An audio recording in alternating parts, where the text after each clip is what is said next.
All righty, we're ready for you, Will. Thank you. Mike? Anthony, what was the key defensively for you tonight? Where did you focus the most? I had the task of guarding Jimmy Butler, and so I just tried to just be locked into him. I mean, we know that the last game, he kind of just took over and imposed his will on the game on both ends of the floor, and we just tried to give him a different look. Tried to make him shoot over a contested hand, finish over, length at the rim, just make it tough for him. It was very easy for him game 3, and we just wanted to switch it up. But I just wanted to use a lot of my energy on the defensive end, just knowing that the other guys on the team were going to, make up that absence for me on the offensive end. And guys did a good job of making shots, making plays for our team, especially late game. But defensively, I think we were just better overall. We were locked into what we were doing. We still had mistakes, but some of the mistakes we had, we just covered for each other. Mistakes are going to happen, but we seem like we played with a little bit more sense of urgency tonight. AD, LeBron said that the reason that he texted the guys about how this was a must-win tonight was that part of it was that he felt like this is one of the biggest games of his career.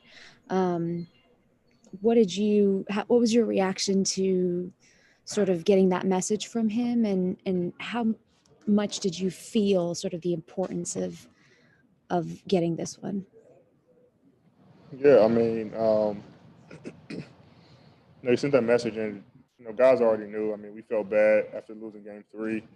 We didn't play the way we were supposed to play, so guys were already on edge, coming into tonight. And then we see the message from, our leader saying it's a must-win, and he just left it at that. And guys knew coming in that we need to bring our A game. And like I said, we kind of already knew that we had to play a certain way, and that it was a must-win. I mean, we all season said we don't want to be a team that loses 2 in a row, and we have the ability to make that happen. So we was already on edge about coming in and being ready to do whatever we had to do to get this win. Ramona Shelburne.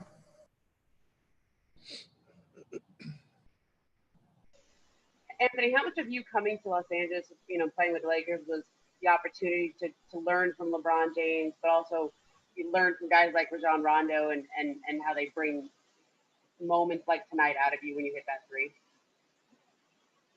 Yeah, I mean, Bron and Doe has been the 2 guys who've really been in my ear a lot throughout these playoffs. I mean, these guys have been here. Bron been here numerous times, and Doe's been here as well. And those 2 guys have been in my ear, just helping me through the journey. First time here, playing on a big stage in LA.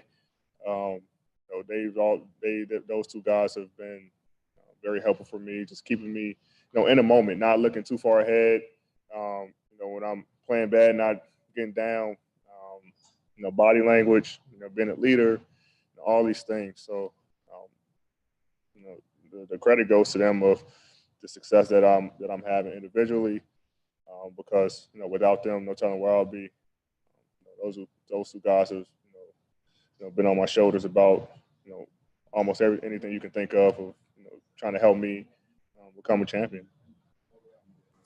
Alice. Jimmy went 5 for 5 in the first quarter, and then I think he went 3 for 12 from then on, and there were a lot of possessions with you on him. How much of that defensive switch was on you personally? Was it decided by the coaching staff? And what's the feeling to make an impact on what LeBron called a must-win game with your defense? A little bit of both. I mean, we just wanted to give him a different look, honestly, and we're asking a lot out of Bron. And so I just told Bron, I mean, I'll take him. You're coming down, and we want you to run the screen and roll, get in the paint, get foul, find guys, get back, guard Jimmy. Like, I'll take some of that, that load off of him, and I'll guard him. And if I pick up a quick foul, then you take him. And then if Markieff come in, he takes them. But I wasn't in foul trouble tonight, and I was able to stay on the most of the game. But coming in with the mindset of knowing what he just did to us game 3, very easy for him. The floor was very open. He got what he wanted, and knew me coming in, knowing that I was guarding him. I just wanted to take all that away and just make it difficult for him.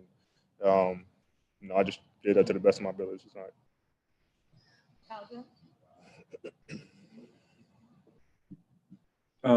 Given the way the Heat won game 3 and the players they were without, it sort of seemed like after that game they were willing to outwork you for that particular win. Did you feel that, and how much motivation did that sort of element, wanting to work at least as hard, if not harder than the Heat, motivated you in this game? As a team, we never want to be outworked. We always say that if we're a team that's more physical, the hardest working team, then we really have a great chance of winning basketball games, especially with the talent that we have. So we feel like we got bullied. We feel like we got outworked. They're more scrappier than us, and we didn't like that. We saw it on film. They were doing whatever they wanted, especially Jimmy. Like I said, we didn't like it, so we wanted to come out and just be demanding on the defensive end, demanding on the offensive end, playing with grit, diving on the floor, loose balls, talking, being scrappy. We were able to do that tonight. If we play like that every game, especially next game, then we can become champions. AD, I know a lot of you guys didn't play on the same team as each other last year, but a lot of the individual players on this Lakers team didn't have the best defensive numbers of their career going into this season. How did Frank Vogel emphasize defense right from the start of training camp? And why do you think so many guys were able to raise their game in the way they just hadn't the previous few years? He got on us from day one about defense. Obviously guys know he's a defensive-minded coach. And we know that if we want to win, you're going to have to play defense. Obviously, offense, you can look at teams. When I was in New Orleans, Alvin used to say it all the time. He used to preach defense. I had the best offensive team in Phoenix. We would score 130, and we would never get past the second round Western Conference Finals because we didn't play defense. So, and it's cliche. You hear it all the time, defense win championships. So, in order for you to win, you gotta defend, and that's what we try to do. He told us that from day one that we're going to be a defensive-minded team because that leads to fast break points. When we want to run, we want to get stops and run, and the only way you can run is if you get stopped. So, God just kind of bought into it. We trust him. We trust each other. We can trust each other on rotations. The guys are talking, and that's why we get so upset when we have defensive breakdowns. Not more so offensively, but defensive because we know what we're capable of doing. And guys take pride in their defense. We work on defense every day in practice. We're for sure going to do defense because guys want to be better at it, and we know it's going to help us get to our goal. All right, last 3 questions, Will. All right, thank you, Mark Medina. Hey, Anthony, there were a few plays where you took some hits to your eye, the fall. How are you holding up from those, and what was the key in playing through those things? I'm not going to come out the game. I'm fine. It's happened. It's basketball plays. It's the finals. The games are physical. Plays happen where guys get hit. But you got to be willing to leave it all on the floor. JaVale told us before the game, we should come back into the locker room exhausted. Leave it all on the floor. So, it was some, just random plays that happen, get hit in the eye and then get hit in the leg by AC. But just got to shake it off and fight through it. We got 2 days off, to get back healthy and get ready for Game 5. Melissa? Hey, D, is it common for LeBron to send texts about games, calling them must wins, or is that the first time he's ever done that this season? I